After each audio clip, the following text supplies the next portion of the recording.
আমার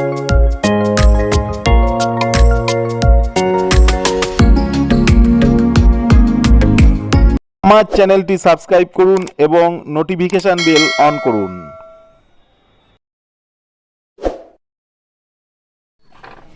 hello friends, আজকে আমি দেখাতে চলেছি ম্যাক্স পাম্মা 853D plus full automatic digital SMD hot gun machine. এখানে এয়ার আউট হচ্ছে না, মানে এই কম্প্রেসারটি চলছে না। আমি 220 ভোল্ট দিয়ে দেখেছি যে কম্প্রেসারটি ভালো আছে, মানে এই সার্কিট বোর্ডটি খারাপ আছে। এখানে একটি আইজিবিটি লাগানো আছে, এই আইজিবিটিটা খারাপ কিনা আমি দেখছি। এখানে যে আইজিবিটিটা লাগানো আছে 40N120FL2, এই আইজিবিটি খারাপ আছে কিনা, এই শর্ট আছে কিনা আমি এটা দেখছি। দেখুন, আমি মিটারের হাই রেঞ্জে দিয়ে আমি এটি চেকিং করব যে এটা খারাপ কিনা। দেখুন, অল্প অল্প মিটার উঠছে, তার মানে এর কালেক্টর এমিটার শর্ট আছে। এটি 40 ওয়াটের একটা আইজিবিটি। আমি মার্কেটে খোঁজ করেছি যে মার্কেটে অ্যাভেলেবেল কিনা, কিন্তু আমি এটি খুঁজে পাইনি। দেখুন, আমি বারবার দেখাচ্ছি যে এটি পুরো শর্ট আছে। আমি এটিকে এবার চেঞ্জ করে দেব। এবার চেঞ্জ করে তার পরিবর্তে আমি একটি ইন্ডাকশানের আইজিবিটি এখানে ইউজ করব, যেটি মার্কেটে অ্যাভেলেবেল। আমি H20R1203 এই আইজিবিটিতে লাগাবো।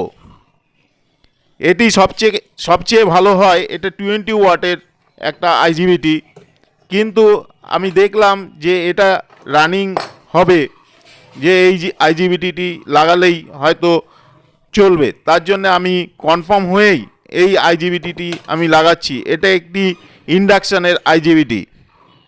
এই আইজিবিটিতে 20 ওয়াট সেহেতু দুটো আপনারা লাগাতে পারেন, কিন্তু এখানে আমি একটা খুব দামি আইজিবিটি আমি ইউজ করলাম। এর হিট সিঙ্ক একটু বড় দিতে হবে, তার কারণ এর প্রচুর পরিমাণে হিট হয়। এটি পুরোপুরি নতুন একটি মেশিন, যার আইজিবিটি টেকেনি।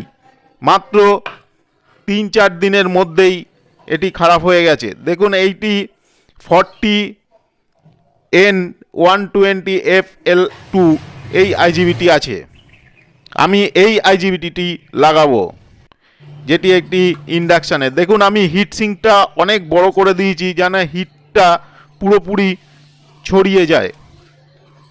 তার জন্য আমি এই নতুন আইজিবিটিটি লাগিয়ে এর হিট সিঙ্কটি বড় করে দিয়েছি, যাতে টেকসই হয়। এখানে যে এই মেশিনটি যে আমাকে রিপেয়ার করতে দিয়েছে, সে একবার চেষ্টা করেছিল। এর জন্যে এর যে টিসি আছে সেই টিসিতে খারাপ হয়ে গেছিলো। এর জন্য দেখুন, উপরে একটা কালো তার দিয়ে আমি জয়েন্ট করে আমি নতুন একটা টিসি লাগিয়ে দিয়েছি। এটি খুব সুন্দরভাবে আমাকে সেট করতে হবে, এবং এর একটি ঠিক পাশে একটি জেনার ডায়োড আছে, যার মান হলো 10 ভোল্টের। 10 ভোল্টের একটি জেনার ডায়োড আছে, সেটিও দেখে নেবেন। বা এর পাশে একটা অপটো কাপলার আছে, যে অপটো কাপলার 6 পিনের। এই 6 পিনের অপটো কাপলার, একদিকে ট্যান্ডিস্টার, একদিকে এলইডি। আপনারা যেরকমভাবে ট্যান্ডিস্টার মাপেন বা যেভাবে এলইডি মাপেন, ঠিক সেইভাবেই আপনারা মেপে দেখে নেবেন যে এর অপটো কাপলারটা ঠিক আছে কি না। আগে প্রথমে আইজিবিটি চেক করবেন, তারপরে জেনার ডায়োড এবং অফটো কাপলার এই দুটোই চেক করে নেবেন যে ওটা সঠিক আছে কি না।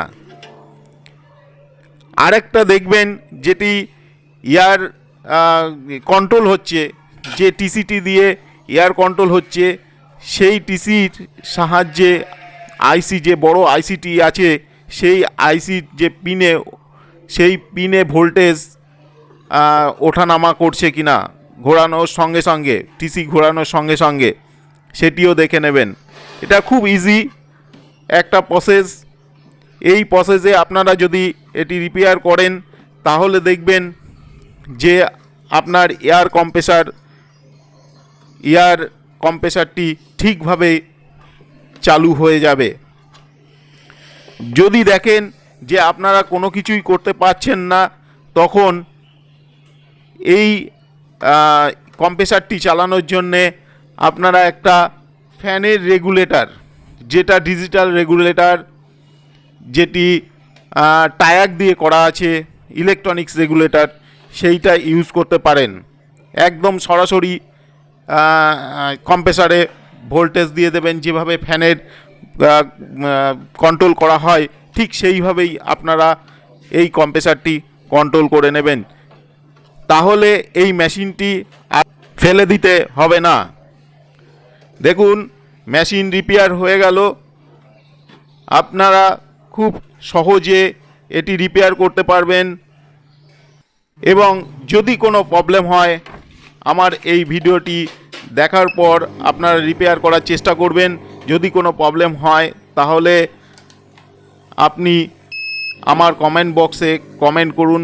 দেখুন, ভোল্টেজ ঠিক ওঠানামা করছে, কম্প্রেসার বাড়ছে কমছে। আমি একটি কাগজ দিয়ে দেখাচ্ছি। প্রথমে এই কম্প্রেসারটি একদম চলছিল না, এখন কম্প্রেসারটা দেখুন, আমি একটি কাগজ দিয়ে দেখাচ্ছি। যেমন কন্ট্রোল, এটি ফুল অটোমেটিক, এটি কোনো অফ অন সেরকমভাবে করতে হবে না। আমার এই ভিডিওটি ভালো লাগলে আপনারা লাইক করুন, শেয়ার করুন এবং আমার চ্যানেলকে সাবস্ক্রাইব করুন। আজকে এই পর্যন্তই, নমস্কার।